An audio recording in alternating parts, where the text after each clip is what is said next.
حضرت خواجہ حسن بصری رضی اللہ تعالیٰ عنہ یہ حضرت علی کے شاگرد ہیں، مولا علی شیر خدا کے شاگرد ہیں. اور ایک روایت ایسی بھی ملتی ہے کہ بچپن تھا ان کا تو نبی پاک کے گھر چلے جاتے تھے. تابعی ہیں، بہت چھوٹے تھے جب حضور کا وصال ہوا، صحابہ کے شاگرد ہیں. ایک دفعہ حضرت ام سلمہ کہتی ہیں کہ نبی پاک صلی اللہ علیہ وسلم کا بچا ہوا پانی پڑا تھا تو وہ بھی حضرت حسن بصری اٹھا کے پی گئے. یعنی حضور علیہ السلام کا جھوٹا پینے کا بھی اللہ نے انہیں، لعاب دہن شدہ پینے کا بھی، بڑے صاحب بصیرت تھے. ایک بہت مالدار 30 سال کا نوجوان آ گیا، عبد الواحد زید.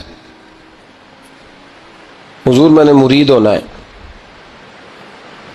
آپ نے فرمایا تو میرا بھائی بن جا، مجھ سے دین سیکھ، مرید ہو کے کیا کرے گا؟ کہنے لگا حضور میں باریکی تک پہنچ گیا ہوں، بھائی تو شریک ہوتے ہیں، تو مجھے بھائی نہ بنائے، مجھے غلام بنائے.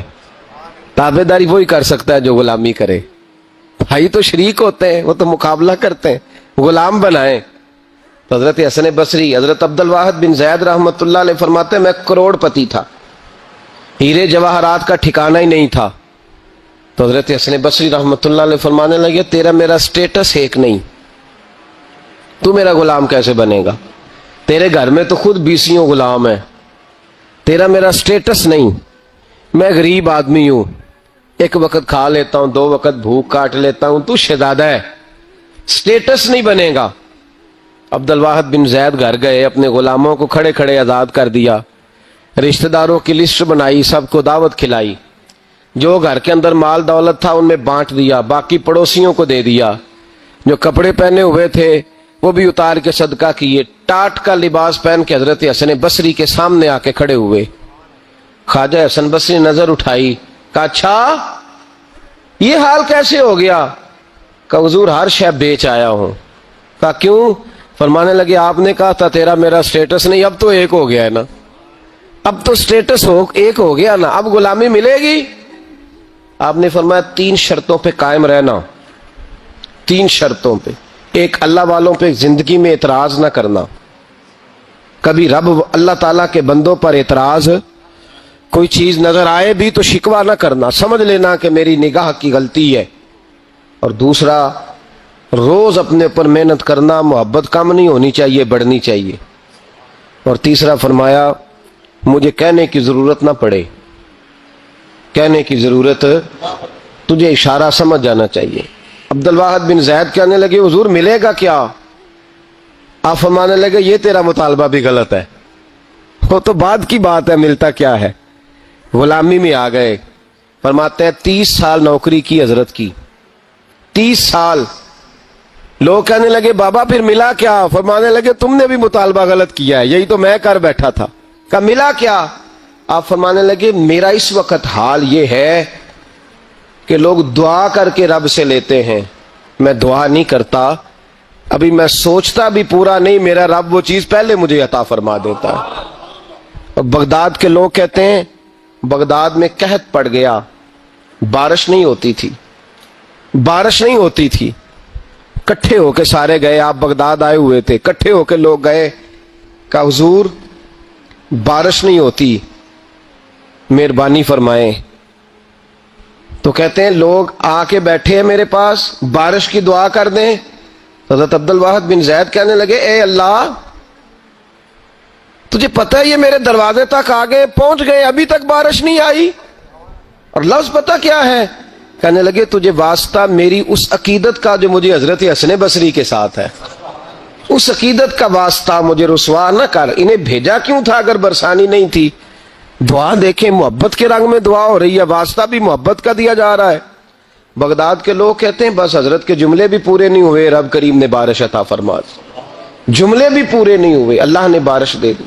محبت، پیار. میں نے ایک دفعہ ایک بات کہی تھی دوستوں کو، شاید یاد ہو، میں نے کہا تھا کہ زیارت جو ہوتی ہے نا وہ عبادت سے افضل ہوتی ہے، زیارت عبادت سے افضل ہوتی ہے بعض معنی میں.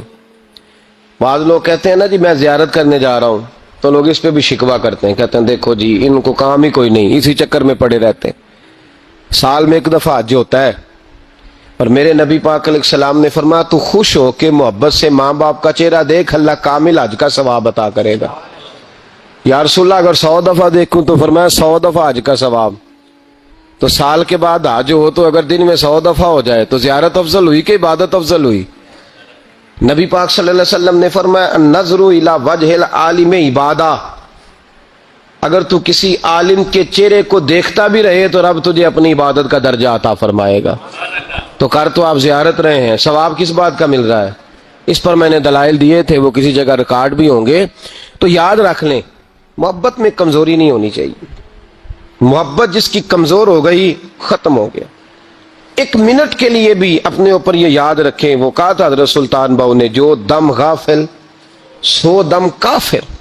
یاد رکھیں عقیدتوں میں جب لچک آتی ہے نا، جب کمزوری پیدا ہونے لگتی ہے، کمزوری، پھر رشتے سہاروں کے محتاج ہونے لگ جاتے ہیں، پھر رشتے سہاروں کے محتاج ہوتے ہیں، پھر گفتگو کے محتاج ہوتے ہیں، سمجھانے کے محتاج ہوتے ہیں، پھر توجہ دلانے کے۔ اور جب رشتے سہاروں کے محتاج ہوتے ہیں تو پھر رشتے بیساکھیوں والے ہو جاتے ہیں اور لنگڑے ہو جاتے ہیں، پھر ان کا حسن ضائع ہو جاتا ہے۔